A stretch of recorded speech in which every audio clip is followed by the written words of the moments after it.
آپ ارنگا تنزانیہ میں تعینات تھے کہ آپ کی کامیابیوں کو دیکھتے ہوئے مقامی علماء نے عرب ریاستوں کی طرف سے مذہبی امداد دینے والے ایجنٹوں سے ویسی ہی تبلیغی سہولیات کا مطالبہ کرنا شروع کیا جو احمدی مبلغ محمود احمد شاہ صاحب شہید کو حاصل تھی، تاکہ وہ احمدیہ نفوذ کو روک سکیں۔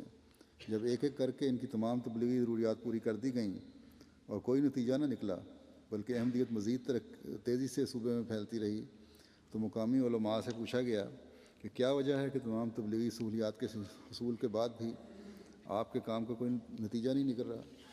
تو انہوں نے کہا کہ ابھی ہمارے پاس ایک چیز کی کمی ہے، وہ یہ کہ جماعت احمدیہ کے پاس پاکستانی مبلغ ہے جو کہ ہمارے پاس نہیں ہے۔ اگر ہمیں بھی ایک پاکستانی مبلغ دے دیا جائے تو اس کی رہنمائی میں ہم بھی کامیاب ہوں گے۔ یہ بھی بیچاروں کی غلط فہمی تھی، کیونکہ ان کے جو غیر جماعت پاکستانی مبلغ آنے تھے انہوں نے ان کو تبلیغ کے بجائے صرف گالیاں سکھانی تھیں۔ اگلا ذکر ہے مکرم وسیم احمد صاحب شہید ابن مکرم عبد القدوس صاحب آف پورن نگر کا۔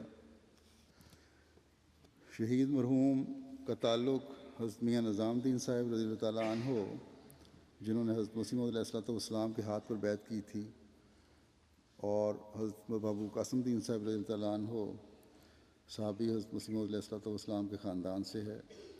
حضرت بابو قاسم الدین صاحب رضی اللہ تعالیٰ عنہ کافی لمبا عرصہ سیالکوٹ کے امیر مقامی اور امیر ضلع رہے ہیں۔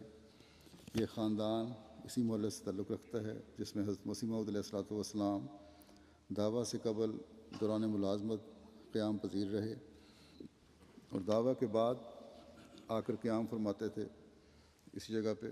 سیالکوٹ میں ایف ایس سی کے بعد یونیورسٹی آف پنجاب لاہور میں اسپیس سائنس میں بی ایس سی نے ان کو سلیکٹ کیا گیا، پھر اسی یونیورسٹی سے M S C computer science میں کیا۔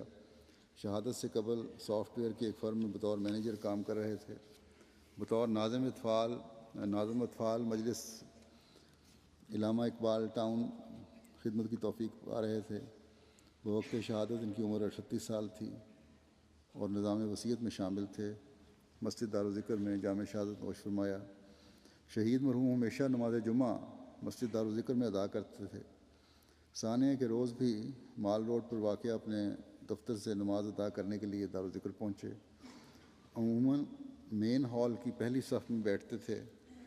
ثانیہ کے روز بھی پہلی صف میں ہی بیٹھے اور دہشت گردوں کے آنے پر امیر صاحب کے حکم پر وہیں بیٹھے رہے۔ جب باقی دوست ہال کے پچھلے گیٹ سے جان بچانے کے لیے باہر جا رہے تھے تو ان کو بھی کہا گیا، لیکن انہوں نے کہا کہ پہلے باقی دوست چلے جائیں پھر میں جاؤں گا۔ اسی دوران دہشت گرد کی گولیوں سے شہید ہو گئے۔ شہید مرحوم کی شہادت پر ان کے دفتر والوں نے ان کی یاد میں اپنے دفتر میں 2 گھنٹے کا پروگرام بھی رکھا۔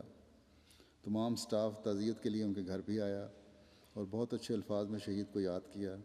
ان کی شہادت پر ان کے دفتر کا سٹاف ہسپتال میں بھی ان کی مدد کے لیے موجود تھا اور تدفین کے لیے روا بھی آئے۔ ان کی کمپنی کے ڈائریکٹر کراچی سے تعزیت کے لیے سیالکوٹ بھی آئے اور روا بھی آئے اور بہت دکھ اور رنج کا اظہار کیا۔ شہید مرحوم کی اہلیہ بتاتی ہیں کہ اپنے والدین اور بزرگوں کے نہایت ہی فرما بردار تھے، ہر کسی سے عزت و احترام سے پیش آتے تھے۔ والدین کے ساتھ کبھی بھی اونچی آواز میں بات نہیں کی بلکہ اس چیز کو گناہ سمجھتے تھے۔ جماعت کی نہایت ہی خدمت کرنے والے ممبر تھے۔ جماعت لاہور کے چندوں کے حوالے سے سافٹ ویئر بھی تیار کیا۔ ناظم اطفال کے طور پر خدمت کرتے رہے اور بچوں سے نہایت ہی شفقت اور محبت کا تعلق تھا۔ شہادت کے بعد ان کا جنازہ ان کے خاندان والے لاہور سے سیالکوٹ لے گئے، جہاں نماز جنازہ ادا کرنے کے بعد تدفین کے لیے روا لے آئے۔ وسیم صاحب کو شہادت کی بہت تمنا تھی۔ اکثر کہتے تھے کہ اگر کبھی میری زندگی میں ایسا وقت آیا تو میرا سینہ سب سے آگے ہوگا۔ مکرم عمران ندیم صاحب سیکرٹری اشاعت مجلس اطفال الاحمدیہ ضلع لاہور ان کے بارے میں بتاتے ہیں کہ نہایت دھیمی طبیعت تھی، اطاعت کا مادہ بہت زیادہ تھا، بڑے آرام سے اور غور سے بات سنتے اور پھر ہدایت پر عمل کرتے۔ کسی اجلاس یا پروگرام میں بچوں کو شامل کرنے کے لیے اپنی گاڑی پر بڑی ذمہ داری سے لاتے اور گھر واپس چھوڑتے، دوسرے کو بچوں کو گھروں سے اکٹھا کرتے تھے۔ آخری دم تک یہ جماعتی خدمات سر انجام دیتے رہے۔ صدر صاحب حلقہ علامہ اقبال ٹاؤن ان کے بارے میں بتاتے ہیں کہ بہت ہی مخلص احمدی نوجوان تھے، مجلس خدام الاحمدیہ کے کاموں میں بہت دلچسپی لیتے تھے، اطفال کی تعلیم و تربیت کے لیے بہت ہی بہترین رہنما تھے۔ وسیم صاحب 5 بہن بھائیوں میں سب سے بڑے تھے، نہایت ہی لائق، ذہین اور محنتی نوجوان تھے۔ ان کی والدہ محترمہ نے ان کی تعلیم و تربیت میں بہت اہم کردار ادا کیا تھا۔ والدین کے کم تعلیم یافتہ ہونے کے باوجود والدین کی خواہش تھی کہ ان کی اولاد تعلیم حاصل کرے، چنانچہ اپنی لگن اور علم سے محبت کی بدولت کامیاب ہوئے۔ ان کی اہلیہ بتاتی ہیں کہ ان کی خوبیاں تو شاید میں گنوا ہی نہیں سکتی۔ مجھے انہوں نے خط لکھا تھا، کہتی ہیں ان کی خوبیاں تو شاید میں گنوا ہی نہیں سکتی حضور، اگر میں یہ کہوں کہ وہ ایک فرشتہ صفت انسان تھے تو جھوٹ بالکل نہ ہوگا۔ یہ تو پورے خاندان کے افراد کا کہنا ہے کہ وسیم صاحب جیسا دوسرا نہیں۔ میں تو یہی سوچتی ہوں کہ خدا تعالیٰ نے یہ اعزاز وسیم صاحب کی اعلیٰ اور نمایاں خوبیوں کی وجہ سے ہی دیا ہے، اور وسیم نے نہ صرف والدین کا اور میرا بلکہ پورے خاندان کا سر فخر سے بلند کر دیا۔ پھر لکھتی ہیں کہ جماعت سے محبت کوٹ کوٹ کر بھری تھی۔ 2 سال سے ناظم اطفال علامہ اقبال ٹاؤن لاہور تھے، بچوں سے بہت پیار کرتے تھے۔ انتہائی دفتری مصروفیات کے باوجود بچوں کے پروگرام کرواتے اور انہیں علمی مقابلہ جات کے لیے تیار کرتے، کمزور بچوں پر توجہ دیتے اور ان کے والدین کو بھی تاکید کرتے کہ بچوں کو آگے لائیں۔ اکثر ہماری مجلس کے بچے بہت انعامات جیتتے اور پھر وسیم صاحب کو دلی خوشی ہوتی تھی۔ اپنی گاڑی پر بچوں کو دارالذکر لے کر جاتے اور واپس گھروں تک پہنچاتے۔ غرض ہر کام کو محنت اور لگن سے کرتے تھے۔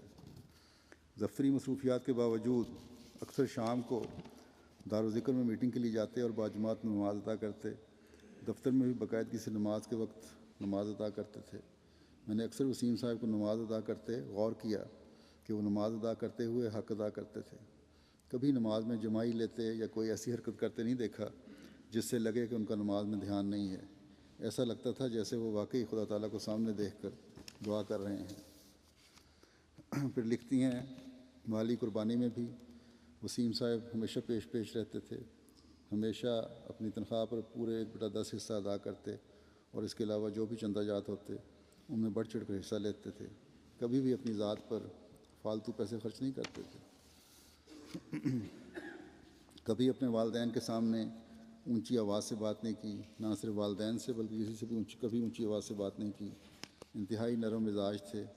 میں نے اپنی پوری شادی کی شدہ زندگی میں ان کے منہ سے کبھی کوئی سخت بات نہیں سنی۔ وسیم صاحب کا چہرہ ہر وقت مسکراتا رہتا تھا، اور کبھی میں کسی بات پر ناراض ہوتی تو بڑے پیار سے مناتے، اور جب تک میری ناراضگی دور نہیں ہو جاتی وہ منانا نہیں چھوڑتے تھے۔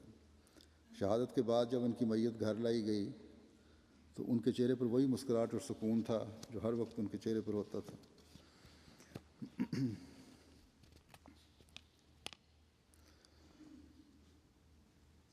کوئی بھی مہمان ہو ہر ایک سے بہت عمدہ طریقے سے ملتے، کوئی بھی نہ بھولتا۔ ماں باپ کا، بہن بھائیوں کا ہر طرح سے خیال رکھتے تھے۔ عزیز رشتہ داروں سے کبھی بھی کوئی ناراضگی نہ رکھتے تھے، یہاں تک کہ آفس کے لوگ بھی کہتے کہ وسیم صاحب نے کبھی اپنے جونیئر سے بھی سخت لہجے میں بات نہیں کی۔ وسیم صاحب نے ڈر قسم کے انسان تھے، احمدی ہونے پر فخر تھا۔ گاڑی میں تشہیر رسالے اکثر پڑے ہوتے تھے۔ ان کا جونیئر جو کہ احمدی تھا انہیں اکثر کہتا تھا کہ وسیم صاحب کہیں کوئی مولوی فطرت انسان یہ دیکھ کر آپ کو نقصان نہ پہنچائے۔ تو وسیم صاحب کہتے کہ یار، شہادت کا رتبہ ہر ایک کی قسمت میں نہیں ہوتا۔ گھر میں بھی اکثر کہتے تھے کہ تبلیغ سے کبھی نہیں ڈرنا چاہیے، کیونکہ ہم جیسے گناہ گاروں کو ایسا اعزاز کہاں ملتا ہے۔